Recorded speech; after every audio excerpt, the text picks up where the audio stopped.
Recorded Books presents an unabridged recording of How I Got This Way by Patrick F. McManus, narrated by Norman Dietz.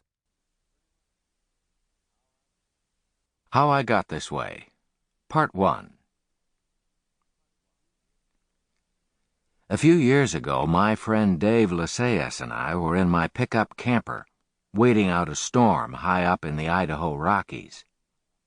Dave sprawled on the cab-over bed while I prepared lunch. The conversation turned to hospitals, possibly because I was preparing lunch, and I remarked that I hadn't been hospitalized since I was 5 years old. "How come you were in the hospital then?" Dave asked, careful to conceal behind a yawn his fascination with this intriguing bit of McManus lore. "Oh, I fell out of a moving bus and landed on my head," I explained. Dave laughed so hard he almost fell off the bed and landed on his head. Eventually, his paroxysm of mirth subsided to a few spasmodic shrieks and howls. "I didn't think breaking my head was that funny," I said, still puzzled by Dave's unseemly outburst. "Oh, it isn't," he choked out, mopping up tears with his shirt sleeve. "But it explains so much." Dave at the time was a bank president, but otherwise fairly decent, often enjoying extended periods of lucidity. Had I evoked this mirthful reaction only from Dave, I would have thought nothing of it.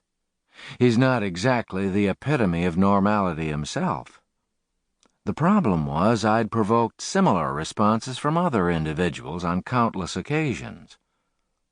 Melba Peachbottom, the prettiest girl in our high school, had almost burst a gut when I casually asked her out on a date.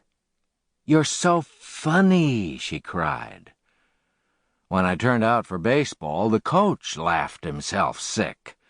"Stop, please, no more jokes, McManus." Sometimes in a restaurant I'll glance up and notice a pretty woman across the room, smiling at me in obvious bemusement. All I'm doing is drinking a glass of water. Suavely. I smile back and dribble water down my tie. The woman laughs and returns to her salad. I've never been much good at flirtation. Just this morning I rushed onto a plane at the Minneapolis airport. My boarding pass indicated my seat was 17F.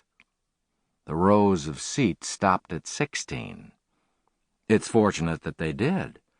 Otherwise, I'd have ended up in Baltimore instead of Spokane, my intended destination. Sample complete.